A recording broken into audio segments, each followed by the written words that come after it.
The morning of October the 30th, 2007, was clear and cold. Lieutenant Ross Pixler and his platoon, based just north of Salman Park, Iraq, had received intelligence that suggested that there was a cache of weapons located nearby. That morning, their mission was to find and destroy it. They set out in a convoy, with Ross's Bradley in the lead, followed by 2 Humvees, with another Bradley bringing up the rear. On their second stop that morning, they had to drive their Bradleys off the road. Intelligence had guided them to a grid coordinate way off the road. The location was between a cemetery and a farm. The company suspected that the insurgents often used the cemetery to store caches of weapons. In the middle was a narrow strip of land between the two. Because of the laws of war, the Army's rules of engagement, and basic human decency, Ross and his patrol were not going to drive over the cemetery or destroy the farm. They were forced to drive down this narrow piece of land, something the insurgents clearly knew. Ross recalled that, "We were traveling very slow, less than 5 miles an hour, as slow as a Bradley fighting vehicle can go. I remember yelling, 'Stop!' because I felt in my gut that something wasn't right." There was no indication of anything. There was nothing. No people out. The farm was empty. Everything about the situation gave me a bad vibe. After I said stop, the vehicle slowed until the lead Bradley shot up in the air. Pieces of metal flew in all directions. Ross couldn't see anything and wasn't sure if he was alive or dead. He didn't know what was going on. My head had gone through the computer screen that sat in front of me. I looked over and began feeling for my gunner, Sergeant Victor Laronde. "Victor! Victor!" He wasn't responding at first, but I shook him and he answered me. He was bleeding all over his face. It was chaotic. I poked my head out. Couldn't see anything outside the Bradley because of the cloud of smoke, dust and dirt. Fuel was dumping everywhere. No one in the platoon expected anyone to survive the explosion.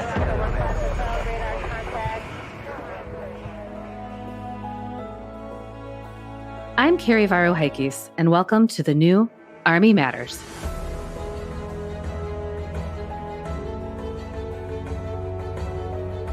Bobby Sickler, Anthony Fusilero, Ross Pixler, Nick Eslinger, Stephen Tangen. You've probably never heard of these 5 men. I know I hadn't until very recently. But these 5, all Army officers, are the definition of morally courageous.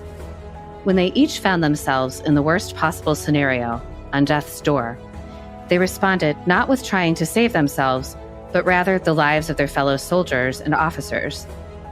They didn't have to think about it, didn't have to prepare. They knew it should be done, and they did it. Today's episode profiles a recently released book, Elite Souls, Portraits of Valor in Iraq and Afghanistan, that dives into the stories of these 5 men. Host Joe Craig chats with the author, Dr. Ray Raymond, about his book, what turned these men into the heroes they became, and the definition of something crucial, moral courage. Dr. Raymond is a great storyteller, as witnessed by his narration at the top of this episode. So let's find out what he has to say. Enjoy. Hello, everyone. I'm Joe Craig of AUSA's book program. My guest today is Dr. Raymond James Raymond. He is a former British diplomat and an adjunct professor in the Department of Social Sciences at the United States Military Academy. During his diplomatic career, Dr. Raymond worked on political and military issues for NATO, international trade policy, and U.S.-UK relations. The late Her Majesty Queen Elizabeth II honored Dr. Raymond with the Order of the British Empire, and the Chief of Staff of the U.S. Army presented him with an Outstanding Civilian Service Medal. Dr. Raymond, welcome to the show. It's a great pleasure to be here, Joe. And before we start, allow me to thank you for your unswerving support. This book would not have reached this state without you. Well, it was my pleasure to help out. I'm excited to have it as part of the AUSA book program. Before we dive in, I want to take a moment to focus on the title, Elite Souls. It's certainly an interesting phrase. So would you share with us the significance? It was the inspiring concept, if you will, because it comes from a French 19th century military thinker, Colonel Ardent Dupic, who argued essentially that physical courage on the battlefield comes from moral courage. This moral courage is rooted in a moral culture, and this moral culture is to be found among elite souls, hence the title of the book. How do you see the difference between moral courage and physical courage? Well, it's one flows from the other, but I think perhaps a more interesting, perhaps more helpful distinction is to be drawn between bravery and courage. Criminals can be brave. If you go back to the 1920s, I mean, John Dillinger, the notorious gangster of the 1920s, was brave, but he wasn't courageous, because really what we're talking about here is that moral courage is bravery, but it's bravery which is designed to achieve a moral purpose. It has a greater good at stake. It's not just about selfishness, it's about sacrificing for others. So for this book, you're portraying that greater sense of courage by following the exploits of 5 men. How'd you choose these specific 5 officers? I had completed a number of years ago an extended essay on the origins of the Purple Heart, and I was looking to build on that project to investigate the nature of courage on the battlefield more fully. And I must confess, I struggled with it for a long, long time to try to define the project down to a workable, practical level. And eventually, it kind of struck me straight in the face, and I just wasn't seeing it. At West Point, there is an annual award, the Ninninger Medal, to recognize exceptional, selfless courage on the battlefield by a younger officer. And I thought, that's it. Right in front of me was the Ninninger Medal. And I thought to myself, why didn't I think of it earlier? Wonderful. In the book, you speak about these Ninninger recipients as embodying a combination of what you call outstanding ability and exceptional moral character. Mm-hmm. So given the sense, that these guys coming from different backgrounds, where did they find that common core of moral character? I think they found it in a number of areas, Joe. It begins with exceptional parents and exceptional families. Every one of them had mothers and fathers who not only taught great values, but lived them. And they really personified in their own lives and their own actions what a moral person, what a serious, credible, selfless person lives like. In addition, I think that was reinforced by their religious beliefs. 4 of them were and are active practicing Christians. The 5th was not a regular churchgoer, but still was brought up by these core principles. I think it was also reinforced by the support and the guidance of remarkable coaches in sport and indeed in academics. And so by the time they came to apply to West Point, they wanted to come to the academy for moral reasons. Their family was at the heart, if you will, of a moral ecosystem which nurtured these values of selflessness, so that by the time they got to the academy, they had a strong moral foundation, and West Point then built on that very, very successfully. You show how family upbringing for these 5 men developed their sense of moral courage. How about your own experience? Was there something in your background that made you interested in this topic? In a military context, yes. My grandfather, who was killed in the First World War, volunteered to serve at a time when he would not have been drafted. He was over the draft age in Britain at the time. He was married and with children. And if you're over the draft age with children and married, you weren't going to be drafted into the trenches of the First World War. He went, he volunteered to go, and he was killed. Perhaps a more immediate presence was my cousin Joe, who was a career officer in the Royal Navy. He escorted the ships carrying Lend-Lease equipment from the United States to not just the UK, but then onto the even more dangerous route to the Soviet Union. Joe, being one of the Navy's best younger commanders, was entrusted with the task of commanding a frigate on that near suicidal run to Murmansk. This was August 1943. Joe's ship was actually bracketed by a couple of bombs from a German aircraft T, and a handful of his crew were blown into the sea and were very lucky to survive, because in those waters near the Arctic Circle, you can survive in the summer for about 5 minutes. That's it. In the wintertime, it's almost instantaneous death because of the sheer cold. But Joe gathered his crewmen together, held their arms, kept them singing, and enabled a rescue to take place, because the official rule in the Royal Navy in those days was you can't stop to pick up survivors. But the unofficial rule held amongst all Royal Naval officers on that mission was that you could slow down to a pretty slow pace as long as the actual crew were held together and you could throw a net over the side, which is what a convoy escort vessel behind him did and rescued him. He was awarded the Distinguished Service Cross for his valor. Those are incredible stories. Very inspiring. Moving back to the inspiring stories in Elite Souls, two of the men went on from West Point to Fort Rucker to become aviators. Would you tell us about Tony Fusilero and Bobby Sickler? They were and are two exceptionally courageous young officers, now promoted to lieutenant colonel. In the case of Tony Fusilero, Tony had deployed with his unit in Afghanistan, operating out of Kandahar Air Base. But what occurred was that they were made aware of a situation on the ground which was very dangerous. About 20 young engineers were then surrounded by over 100 Taliban. Colonel Mike Morgan and indeed Tony Fusilero, then Lieutenant Fusilero, came in and gave every possible support in their Kiowas. They deployed all the weapons they had, but both Colonel Morgan and Tony were very low on fuel, out of ammunition.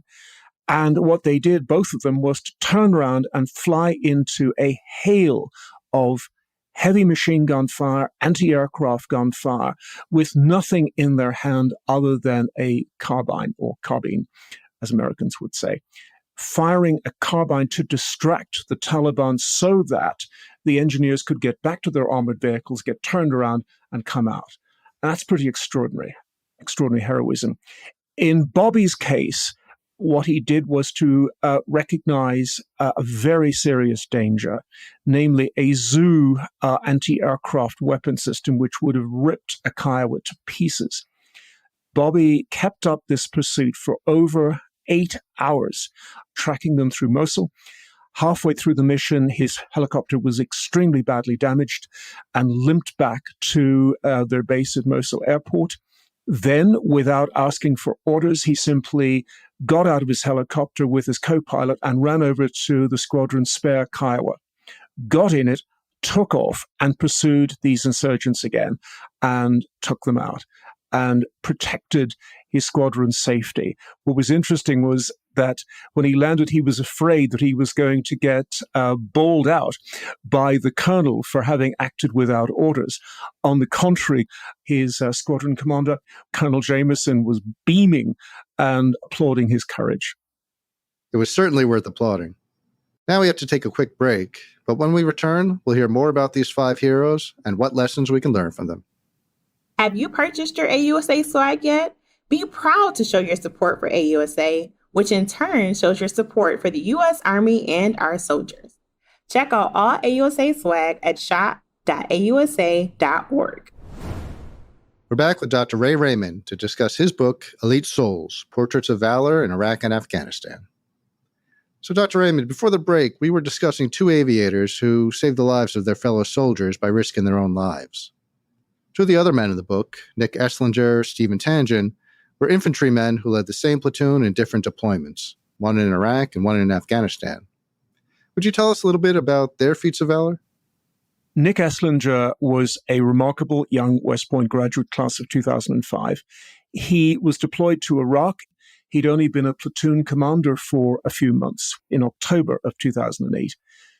He was on patrol in a neighborhood of Samara, very tall, mud brick walls.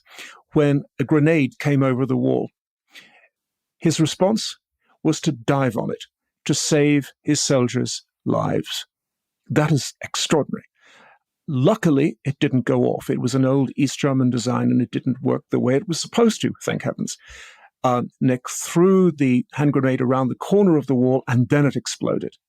But he had saved the lives of his soldiers, who were all in a very narrow area, and the casualty levels would have just been appalling.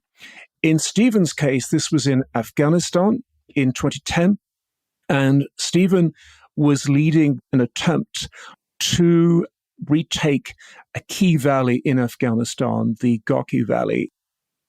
They too were ambushed on a very narrow road with virtually no cover, very little space to be able to turn around. Only 4 of the entire platoon had any prior combat experience. So this was a very young, inexperienced platoon. Stephen mobilized them, organized them, and led a firefight that went on in over 100-degree heat for 12 hours. What made, I think, his accomplishment especially remarkable was that one of his staff sergeants was shot through the neck and, of course, bled out almost immediately. Stephen had to carry his lifeless body back to the casualty clearing point and return and take command of his unit again. And eventually, indeed, with additional support, to carry on and complete his mission of clearing Dar-e-Dam in the Ghazi Valley. Again, extraordinary heroism. And keep in mind that in both these infantry cases, we are talking about young men still in their early 20s. Now, the 5th warrior is Ross Pixler. He's had to overcome a number of obstacles in his career, even before he got into West Point. Ross is a remarkable man. He's a rugged mountaineer son of the West. And his application to West Point was initially turned down because they believed he had asthma. He didn't, in fact. It was caused by adverse atmospheric conditions in Arizona. And in fact, fortunately, his application was rescued by the military liaison officer from West Point, who rang up his old classmate, who was then commandant, and said, "You can't possibly turn this young man down. Let me tell you what he did." What he did was to rescue his close friend, Jared, on Mount Torreziba, I believe the highest mountain in Mexico. And in the course of doing that, had to run literally for miles through the snow, through the ice. And basically the argument from the MLA was, well, my gosh, if he can do that, he can do anything. He also had a challenging time in Iraq, but once he was transferred, he performed magnificently. And in this case, I think what's especially important to note, he was commanding a Bradley fighting vehicle, and it was ambushed with an IED, over 500 pounds of explosive. And you can just, and listeners can well imagine the impact that had, lifting the vehicle, 20 feet or more off the ground. His soldiers in the rear of the vehicle were killed instantly. Ross suffered concussion, a very badly damaged neck. His face was thrust forward into the computer screen in front of the vehicle.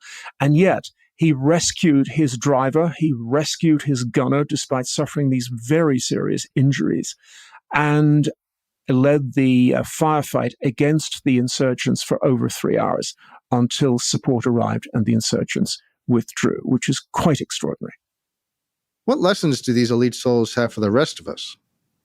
I know as a parent myself of 2 boys, both now in their 20s, I often ask myself, how do I measure up to the standards set by their parents? I don't think I do. I tried my best, but I don't think I do. But I think we need to ask ourselves, are we trying to live lives of moral purpose?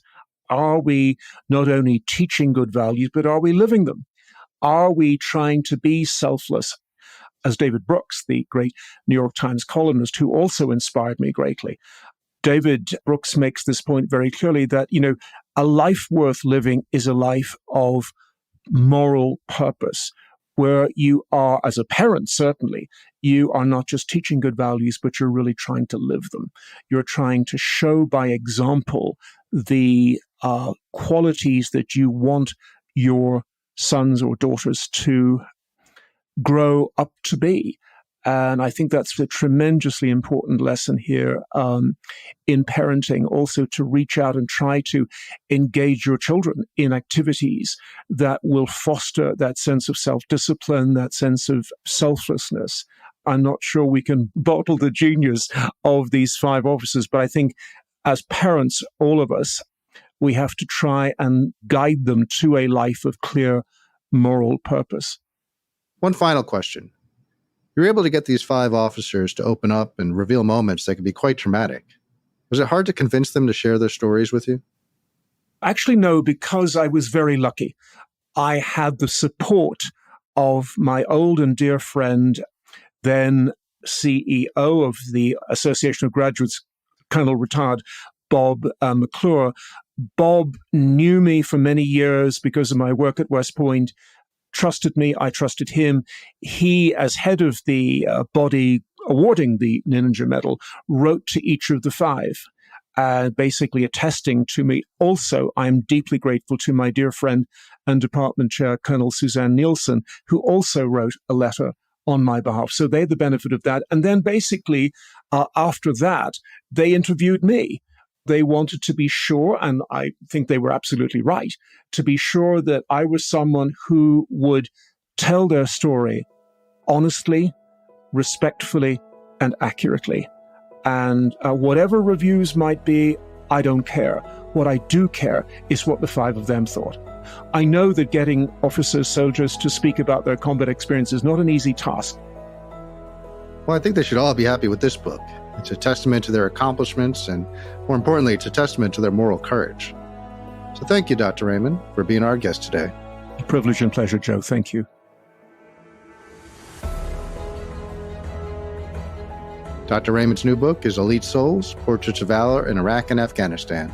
It's available in bookstores and online. I'm Joe Craig of AUSA's book program. Thanks for listening. Have a great Army Day. To all our listeners, thanks for joining us. Army Matters is brought to you by the Association of the United States Army, the U.S. Army's professional association, member-supported, Army-connected. Visit us at ausa.org for more information or to become a member. Your membership helps AUSA continue to carry out its mission, educate, inform, and connect with the total Army, our industry partners, and supporters of a strong national defense. Today's episode was hosted by Joe Craig and anchor hosted by Carrie Barrow-Heckes. The producer and writer is Anthony Del Call, and supervising sound editor is Andy Bosnack. And Zinga Curry is the executive producer, and the senior producers are Carrie Barrow-Heckes and LaSharon Duncan. Special thanks to Angela King, Angela Pubel, and Michelle Kabotahe for their help. Be sure to subscribe to Army Matters wherever you get your podcasts, and please leave a review. As you know, we love seeing stars in the Army, especially if it comes in the form of a 5-star review. For questions or to provide topic recommendations, email us at podcast@ausa.org. I'm LaSharon Duncan. Hope you have a great Army Day. Hooah!